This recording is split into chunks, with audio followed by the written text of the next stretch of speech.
এখন গতদিন কি এই প্রোগ্রামটা করেছিলাম যখন মাহমুদুল ভাই ঘুমায় গেছিল তার ঘুম ভাঙানোর জন্য। গুড মর্নিং মাহমুদুল, না দেখায় নাই। মানে আমরা আপনার ইউজারের কাছ থেকে নামটা ইনপুট নিব শুধু, আর আমাদের প্রিডিফাইন্ড একটা স্ট্রিং থাকবে গুড মর্নিং। সো নামটা ইনপুট নেওয়ার পরের লাইনে প্রিন্ট করে দিবে গুড মর্নিং, যে নামটা ইনপুট দেওয়া হবে সেটা। এটা কি করা হয়েছিল? আচ্ছা ঠিক আছে, নেম নিয়ে নিলাম।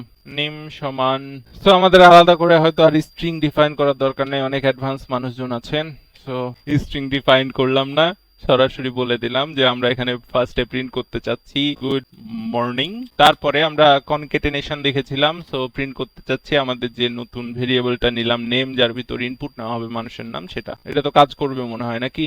আজকে মাহমুদ ভাই জায়গায় আছেন, তারপরেও ওনাকে জাগাই। আচ্ছা, নাম চাইলো, আমরা নাম দিলাম, প্রিন্ট করে দিল গুড মর্নিং মাহমুদুল। এখানে একটা সমস্যা কি, যে মর্নিং এর পর স্পেস দেয় নাই। এই যে আমরা যেটা চাচ্ছিলাম যে একটা স্পেস থাকবে, সেটা চলে এসেছে। জাস্ট স্ট্রিং এর ভিতরে একটা স্পেস অ্যাড করে দিয়েছি, স্পেস প্রিন্ট হয়ে গেছে। ওর জন্য ওরকম ফ্যান্সি কোনো কিছু দরকার নাই, ঠিক আছে? যদি ব্যাকস্ল্যাশ এন দেন তাহলে এটা পরের লাইনে চলে যাবে, আমরা তো পরের লাইনে চাচ্ছি না। যাই হোক, এটা আমাদের আরেকটা জিনিস ছিল। কনকেটেনেশন দেখা হয়ে গেল, আমরা স্ট্রিং কিভাবে প্রিন্ট করতে পারি সেটা দেখা হয়ে গেল, মানে দুইটা স্ট্রিং একসাথে। আরেকটা জিনিস ছিল, মানে আরেকভাবে ওটা করা যাইতো কনকেটেনেশনের আরেকটা ওয়ে দেখানোর জন্য। আমরা যদি চাইতাম যে, সরি, যে এইখানে লিখে দিব গুড মর্নিং, আর এইখানে এত কিছু না লিখে শুধু লিখবো যে প্রথমে এ নামের স্ট্রিংটা প্রিন্ট করো, তারপরে নামটা প্রিন্ট করো, তাহলেও তো হওয়ার কথা নাকি? তাহলেও সেম রেজাল্ট হলো। সো আমরা এরকম ভেরিয়েবলের নামও প্লাস করতে পারি, কনকেটেনেট করতে পারি। আবার যদি চাই যে এখানে একটা স্ট্রিং দিব, তারপরে এখানে একটা ভেরিয়েবল দিব, তারপরে আরেকটা প্লাস দিয়ে আরেকটা স্ট্রিং প্রিন্ট করতে চাই, দ্যাটস ফাইন, কোনো সমস্যা নাই, এভাবেও কাজ হবে। এভাবে কনকেটেনেট করে আপনি অনেকগুলা জিনিস একসাথে প্রিন্ট করতে পারেন। তো এটা দেখানো হলো। লাস্টে আপনারা যেহেতু 11 নাম্বার 12 নাম্বার দেখেন নাই, সেটা নিয়ে একটা প্রোগ্রাম। সেটা কি, প্রথমে আমরা একটা লেটার লিখবো। যেমন ধরেন আপনি ব্যাংকে চাকরির জন্য অ্যাপ্লাই করেছেন, আপনি প্রিলিমিনারি পার করেছেন, রিটেন দিয়েছেন, রিটেনে পার হয়ে গেছেন। এখন আপনাকে ভাইভাতে ডাকবে। এখন কোম্পানির প্রত্যেক জনকে আলাদা করে মেইল লিখতে চাচ্ছে না, চাচ্ছে যে কোম্পানি জাস্ট নাম আর আপনার ভাইবার যে ডেটটা হয়েছে সেই ডেটটা প্রোগ্রামে ইনপুট করে দিবে। বাকি পুরো লেটারটার একটা জেনারেলাইজড ফর্ম থাকবে, সেটার ভিতর আপনার নাম আর ওই ডেটটা প্রিন্ট হয়ে টেক্সট তৈরি হয়ে যাবে। ইমেইলে কিভাবে সরাসরি পাঠানো যায় পাইথন প্রোগ্রামের মাধ্যমে, ওটা পরে দেখা যাবে, অত দূর যাচ্ছি না। এখন জাস্ট আপনার নাম আর ডেটটা রিপ্লেস করা যাবে, এরকম কিছু একটা তৈরি করার চেষ্টা করছি, ঠিক আছে? সো আমরা যেহেতু লেটার নিয়ে কাজ করব, সো একটা ভেরিয়েবল নিয়ে নিলাম লেটার, তার ভিতরে একটা মাল্টিপল লাইন স্ট্রিং নিলাম। এখন তো আমরা এখানে লিখতে চাচ্ছি ডিয়ার, নাম লিখবো তাই নাম আমি এখানে দিয়ে দিলাম, ঠিক আছে? আপনারা চাইলে নেম ব্লাবলা যা খুশি দিতে পারেন, স্পেশাল নাম ইংলিশের ভিতর আসবে না, ওই জন্য আমি নাম নিয়ে নিলাম।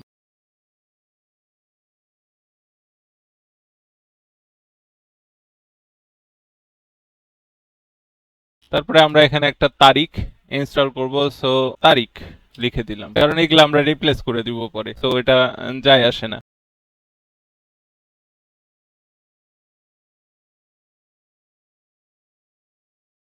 আচ্ছা, এটা হচ্ছে আমাদের লেটার। তাহলে আমরা মাল্টিপল স্ট্রিং লাইন কিভাবে লেখা যায় এটাও একবার রিকল করে নিলাম। তো এটা আমাদের লেটার। এখানে যে আমরা নাম দিয়েছি, এখানে ক্যান্ডিডেটের নাম হবে, আর শেষের দিকে যে তারিখটা দিয়েছিলাম ওখানে ভাইবার তারিখটা দিয়ে দিবে। তাহলে সেটার জন্য আমরা কি করতে চাচ্ছি, যে আমাদের যেহেতু নাম আর তারিখটা ইউজারের কাছ থেকে ইনপুট নেওয়া লাগবে, তো আমরা ফার্স্ট একটা ভেরিয়েবল নিয়ে নিচ্ছি নেম। নেম সমান আমরা নিচ্ছি ইনপুট।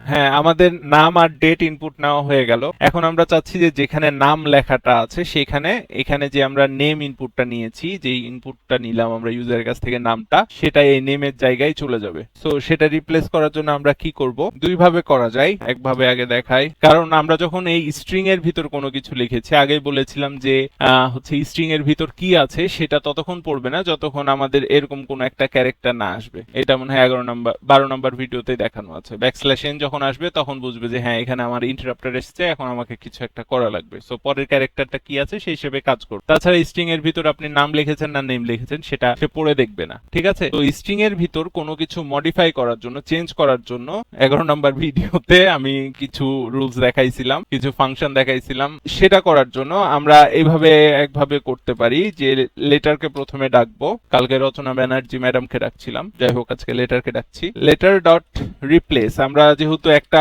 ওয়ার্ড দিয়ে আরেকটা ওয়ার্ড রিপ্লেস করতে যাচ্ছি আর সেটা লেটারের করতে যাচ্ছি, এই জন্য লেটার ডট রিপ্লেস নিলাম। এখন নেওয়ার পর এর ভিতরে আমাদের ফার্স্টে বলে দিতে হবে যে আমরা যে স্ট্রিংটা রিপ্লেস করতে যাচ্ছি, আমরা রিপ্লেস করতে যাচ্ছি নাম নামে যে স্ট্রিংটা আছে সেটা, ঠিক আছে? তারপরে কমা দিয়ে আমরা যেটা দিয়ে রিপ্লেস করতে যাচ্ছি, সেক্ষেত্রে কি আমাদের নেম ভেরিয়েবলের ভিতর যে নামটা স্টোর হয়ে আছে সেটা দিয়ে রিপ্লেস করতে চাচ্ছি, এই জন্য এখানে আমরা ভেরিয়েবলের নাম দিয়ে দিলাম নেম। বুঝতে পেরেছেন এই লাইনটা? আর আরেকটা কি দিয়েছিলাম, তারিখ রিপ্লেস করতে হবে। সো আমরা তারিখ রিপ্লেস করছি, কি দিয়ে রিপ্লেস করছি, ডেটের ভিতর যেটা আমাদের স্টোর হয়েছিল সেটা দিয়ে রিপ্লেস করতে চাচ্ছি। আর শেষে আমরা প্রিন্ট করে দিচ্ছি, কি প্রিন্ট করছি, আমাদের যেহেতু লেটার দুইবার মডিফাই করা হয়ে গেল সেহেতু এখন লেটারটা প্রিন্ট করে দিলে আমাদের কাজ হয়ে যাওয়ার কথা। সেভ করলাম, ক্যান্ডিডেটের নাম চেয়েছে। এখন দেখেন এখানে ফার্স্টে কি বলছে, string object has no attributes name replace. So Mahmudul ভাই অ্যান্সার পাইলেন যে রিপ্লেসে এ ছাড়া পড়েছে, সো ভুল ধরে নিয়েছে। আমরা তাহলে একটা করে এ অ্যাড করে দিই, এবার দেখি আমাদের কাজ হয় কিনা। কাহিনী হয়েছে, ফার্স্টে আমরা যেখানে নাম লিখেছিলাম আমরা রিপ্লেস করতে চাইলাম নামটাকে নেম নামের জিনিসে, এখন নেমের ভিতর আমি দিয়েছিলাম ব্লা ব্লা, সো এখানে ব্লা ব্লা প্রিন্ট করে দিয়েছে, ঠিক আছে? নামটা রিপ্লেস হয়ে গেছে, বুঝতে পারলেন? ফার্স্টে হইলো। এখন পরেরটা হচ্ছে কি, you have cleared our written exam, এটা ঠিক আছে। We would like to invite you for a viva on 9 Aug, আমি লিখেছিলাম 9th AUG, কিন্তু এখানে একটা এইচ এক্সট্রা এসেছে। কেন এসেছে, যে দেখেন তারিখ বানানে TARIK, এটুক শুধু আমি লিখেছি, এখানে রিপ্লেস করতে বলেছি, বাট আমার এটার ভিতর কে এর পর একটা এইচ আছে। তো আমি যেহেতু এতটুকু রিপ্লেস করতে বলেছি, শুধু এতটুকুর জায়গাতে AUG লিখেছে, তারপরে যে এইচটা আগে থেকে ছিল সেই এইচটাও এখানে লিখে দিয়ে, বুঝতে পেরেছেন? সো আপনারা যতটুকু রিপ্লেস করতে বলবেন, যদি ইনভাইটের শুধু IN কে রিপ্লেস করতে বলতেন AUG দিয়ে, তাহলে দেখতেন AUG VIT হয়ে যেত। তো এখানে একটা এইচ দিয়ে দিলে আমাদের আর ওই কাহিনী হবে না। বুঝতে পারলেন তো রিপ্লেসটা কিভাবে কাজ করছে? সো এখন আমরা এটা রিলেটেড আরেকটা প্রোগ্রাম করতে যাচ্ছি। প্রোগ্রামটা কি, যে এমন একটা প্রোগ্রাম লেখেন যেটা আপনার এই স্ট্রিং এর ভিতর, মাল্টিপল লাইন স্ট্রিং, এটার ভিতর যে কয় জায়গায় ডাবল স্পেস দিয়েছেন, মানে এরকম হয় না যে টাইপ করার সময় লিখতে লিখতে আপনার দুইটা স্পেস চাপা পড়ে গেল, এরকম হয় কিন্তু যারা ওয়ার্ডে লেখেন তারা হয়তো পরিচিত। সো এরকম একটা পাইথনের প্রোগ্রাম লিখতে হবে যে কত জায়গায় বা কোন জায়গায় ডাবল স্পেস আছে সেটা খুঁজে বের করো, এরকম একটা প্রোগ্রাম লিখতে চাচ্ছি, ঠিক আছে? এটা একটা প্রবলেম সলভ করার চেষ্টা করি। তো আমাদের তো আগে থেকে লেটার আছেই, সো আরেকবার 5 মিনিট নষ্ট করলাম না সেটা লিখে।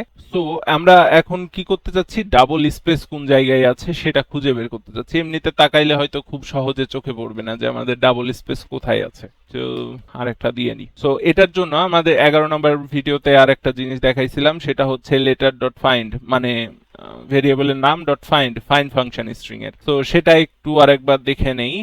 ধরেন আরেকটা ভেরিয়েবল নিলাম ডিএস মানে ডাবল স্পেস, এই জন্য নিয়েছি, হ্যাঁ ক্রিয়েটিভ কিছু না। আচ্ছা এখন আমাদের কি করা লাগবে, লেটার ডট ফাইন্ড সেটাকে ডাকা লাগবে। ফাইন্ড কে ডাকলাম, ফাইন্ড কে ডাকার পর আমরা কি খুঁজতে যাচ্ছি, স্ট্রিং এর ভিতর ডবল স্পেস খুঁজতে যাচ্ছি। এখন যদি এতদিন থাকেন তাহলে তো জানার কথা যে আমরা এখানে প্রত্যেকটা যে একটা করে লেটার টাইপ করছি সেটা একটা লেটার হিসেবে নাই, আমরা আবার যে প্রত্যেকবার স্পেস বার চাপ দিচ্ছি একটা করে স্পেস টাইপ করছি সেটাও এক একটা লেটার হিসেবে নাই বেশিরভাগ সময়, ঠিক আছে? কিছু কিছু সময় নেয় না, ওগুলো আস্তে আস্তে জানবো, সমস্যা নাই। সি যারা করেছেন তারা কিছু জানেন। এখন যেহেতু আমাদের স্পেস গুলাকে এক একটা লেটার হিসেবে নেয় আর আমরা খুঁজে বের করতে চাচ্ছি ডাবল স্পেস কোথায় আছে, সো আমরা এখানে ফাইন্ড এর জায়গায় কিছুই করব না, জাস্ট ডাবল স্পেস দিয়ে দিব, তাহলে ডাবল স্পেস কোথায় আছে সেটা খুঁজে বের করবে, কারণ স্পেস এক একটা লেটার, সো পাশাপাশি দুইটা স্পেস আছে কোন জায়গায় সেটা খুঁজে বের করবে। তারপর আমাদের প্রিন্ট করা দরকার যে কোথায় ডাবল স্পেসটা আছে, সো প্রিন্ট নিয়ে নিলাম, আমাদের ডাবল স্পেসকে প্রিন্ট করে দিলাম, ঠিক আছে?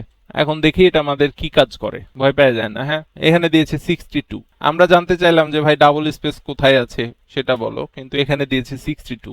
এটা কি হইলো, আগের ভিডিওতে আমি হচ্ছে স্ট্রিং ইন্ডেক্সিং দেখাইছিলাম। সো স্ট্রিং ইন্ডেক্সিং এ বলেছিলাম আপনার স্ট্রিং যেখানে শুরু, ফার্স্টের লেটারটা হচ্ছে তার কাছে 0 নাম্বার লেটার, তারপর এটা 1 নাম্বার লেটার, তারপর এটা 2 3 স্পেসও একটা লেটার, সো এটা 4 5, বুঝছেন? এরকম করে লেটার গুলো কাউন্ট করতে করতে সে 62 নাম্বার লেটারে যে খুঁজে পেয়েছে যে হ্যাঁ এখানে ডাবল স্পেস জিনিসটা আছে। সেটা আমাদের কোথায়? যে এখানে আমাদের দুইটা স্পেস আছে, তো একটা স্পেস কেটে দিলাম, সেভ করলাম। আর ফাইন্ড এর একটা সমস্যা হচ্ছে যে শুধুমাত্র প্রথমবার যেখানে সে এই স্ট্রিংটার অংশটার মিল পাবে, আমাদের ক্ষেত্রে ডাবল স্পেস, শুধুমাত্র সেই ইন্ডেক্সটা বলে দিতে পারবে, শুধুমাত্র প্রথমবারের ক্ষেত্রে। দ্বিতীয়বার, তৃতীয়বার, আরো 10-12 বার থাকলে সেগুলো জানাতে পারবে না, যে শুধু প্রথমবার দেখাইতে পারে। সো প্রথমবারেরটা আমরা সলভ করলাম যে একটা স্পেস, ডাবল স্পেস ছিল।